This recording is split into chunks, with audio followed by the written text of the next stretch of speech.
رسول اللہ صلی اللہ علیہ وسلم نے فرمایا اللہ تعالیٰ آخری شخص کو جو جہنم سے نکالیں گے نا، جو بالکل جس کے دل میں رائی کے دانے کے برابر ایمان ہوگا،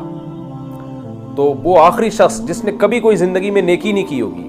وہ آخری شخص جب جہنم سے نکلے گا تو آپ صلی اللہ علیہ وسلم نے فرمایا کہ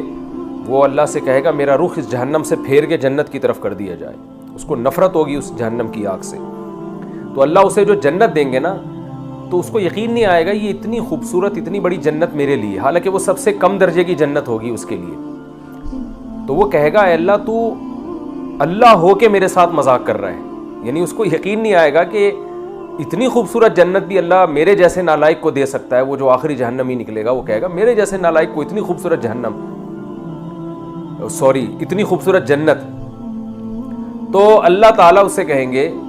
وہ یہ کہے گا کہ اللہ تو بندہ ہو کے مجھ سے مذاق کر رہا ہے۔ تو اللہ تعالیٰ عبداللہ بن مسعود رضی اللہ تعالیٰ عنہ جب یہ حدیث سنا رہے تھے نا تو ہنس پڑے۔ صحابہ نے پوچھا، جو آپ کے شاگرد تھے تابعین، انہوں نے پوچھا آپ کیوں ہنستے ہیں؟ فرمایا کہ جب نبی صلی اللہ علیہ وسلم یہ حدیث سنا رہے تھے تو آپ صلی اللہ علیہ وسلم بھی ہنس پڑے تھے۔ یعنی اس بندے کی جب آپ نے بات بتائی نا کہ بندہ اللہ سے کہے گا اللہ تو اللہ ہو کے مجھ سے مذاق کر رہا ہے، تو آپ نے فرمایا کہ پوچھو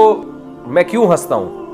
تو نبی صلی اللہ علیہ وسلم سے ہم نے پوچھا کہ یا رسول اللہ آپ کیوں مسکرا رہے ہیں؟ تو آپ نے فرمایا کہ اللہ جب بندے کی یہ بات سنے گا نا تو اللہ بھی ہنس پڑے گا، تو پھر اللہ اس سے کہیں گے کہ صرف ایک نہیں، تیرے لیے اس جیسی 10 گنا بڑی جنت میں نے تیرے لیے دی ہے۔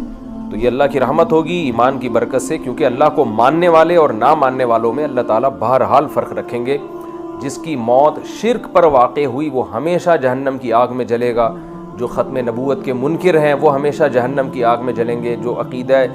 رسالت کے یا اسلام کے جو بیسک چیزیں ہیں، بیسک عقائد ہیں، ان کے اگر منکر ہیں تو اسلام سے خارج ہیں، اور ان کے لیے اللہ نے سزا، ان کے لیے بخشش نہیں ہے۔ ہاں یہ ضرور ہے کہ غیر مسلموں کے درجات میں بھی فرق ہے، سارے غیر مسلم ایک جیسی جہنم میں نہیں ہوں گے،